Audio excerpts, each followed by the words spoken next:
As mentioned in the last video, here is some full puzzle cut testing in foam board. Here I took the top and bottom layers of the paper off because the paper made a pretty horrible screeching noise when it cut, and the foam by itself is still rigid enough to cut without too much of an issue.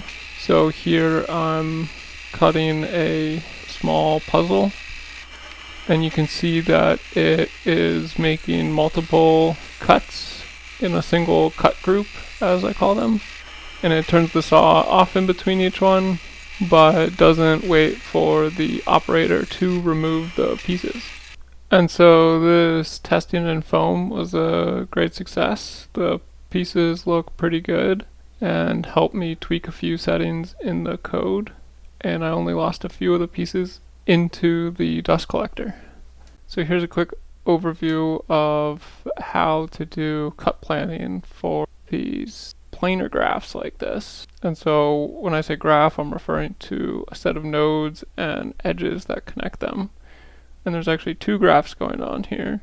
The first is the intersections form nodes, and the borders between pieces are the edges that connect them.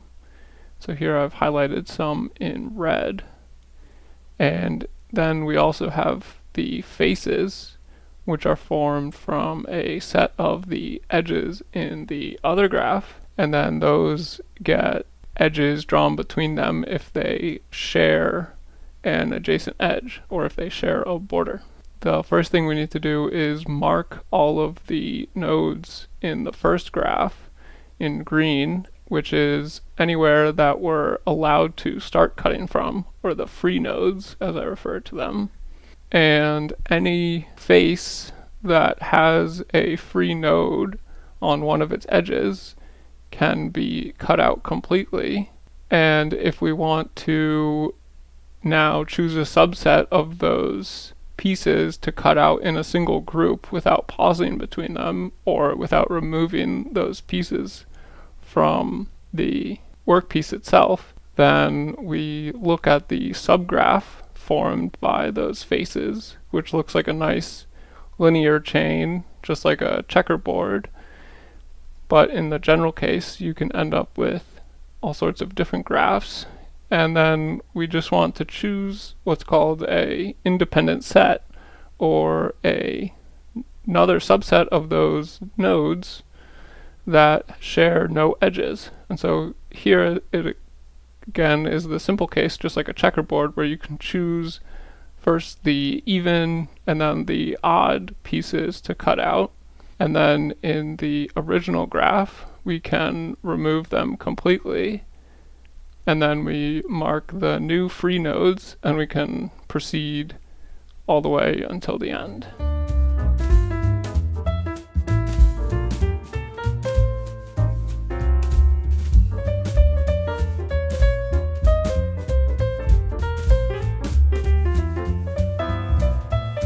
The next thing I did was mount a webcam up close to watch the blade as it cut at increasing feed rates. And so here I'm feeding starting at 30 millimeters per minute, going about 10 millimeters into the workpiece, and then pausing to see how the blade reacts with no more forward movement, and then continuing. And here I'm just showing a few of the speeds that I tested. Here's 60 millimeters per minute, and the red line represents the baseline of the saw blade, so in a completely non-deflected state. So you can see, as you might expect, as you increase the feed rate, the blade deflection increases. However, it's interesting to note that even after letting the blade rest without feeding in, it does not return to its resting state until it leaves the workpiece completely. And here I'm cutting at a very aggressive 180 millimeters per minute. And you can see that the deflection is almost 2 millimeters. the scale bars in the back are 1mm ticks.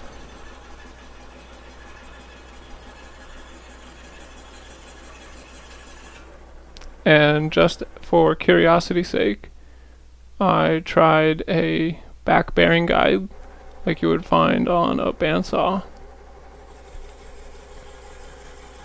And besides not really wanting to implement this because mechanically I would have to have it rotate concentrically with the blade and probably have an upper and lower.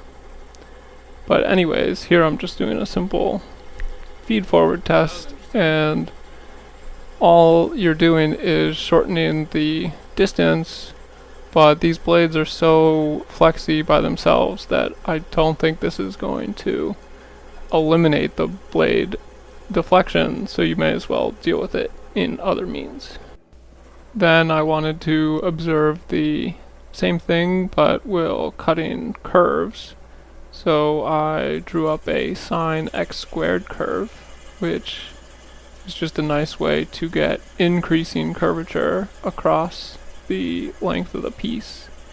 And then I cut these at increasing feed rates, starting at 30mm per minute, not shown, all the way up to 130mm per minute in 10mm per minute increments.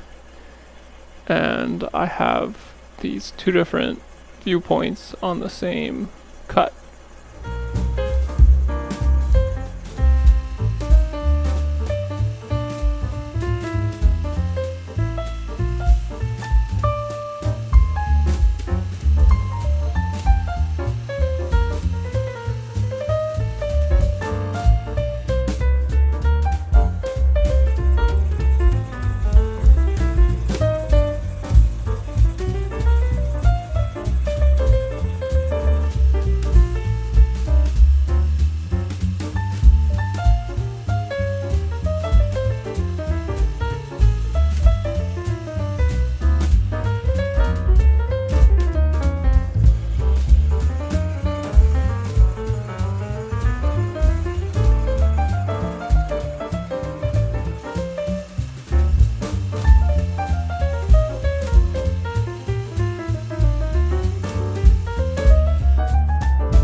And so then after all that cutting, I had a nice set of crinkle cut looking french fries.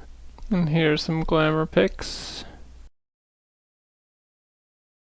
But the whole goal, I then scanned them on a flatbed scanner and did some edge detection and then compared them against the planned curve, which is in black, and then each traced cut curve is in red, which take these with a grain of salt because they're automatically aligned, and I just wanted to kind of get a sense. And yes, they get further and further off from the expected the faster they go, and that's because of the greater amount of blade lag. This is a program I wrote to help visualize the effects of blade lag. The red path is the drawn path that we want to cut out, and the green path is the machine path that the machine is programmed to follow. Each dot there is one of the G-code commands that it takes, and if we fall between those, then we linearly interpolate between the two, just like the machine controller would do. So here you can see as I move from left to right, the blade in blue moves around and it's rotating about its center, which is the blue point, and the thin rectangle denotes the actual size of the blade as it's rotating along the curve. Now, as we've seen, the blade is actually lagging behind where the machine is located. And so to try to correct for that, we can move the machine path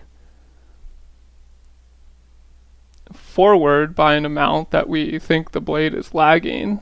And so now the large blue dot is the machine location, and then back some distance is the actual blade.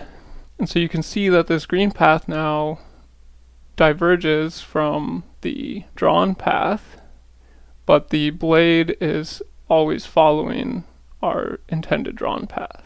And so here I'm drawing the green path in a numerical fashion, just with discrete evaluation of these line segments. But since our input curves are usually Bezier curves or polynomial segments, the green curve can actually be expressed as that original curve plus a scaled copy of its tangent, which is its derivative curve.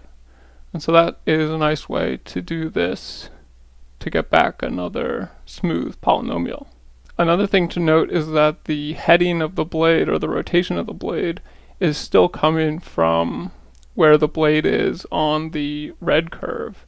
And so it's no longer as simple as like a post-processing step you might see in a tangent knife cutter that uses the G-code of the machine position to calculate the heading that it's following, because the heading is coming from the red path, but the location is coming from the green path. Now, I did try this out, and I was still seeing bad results.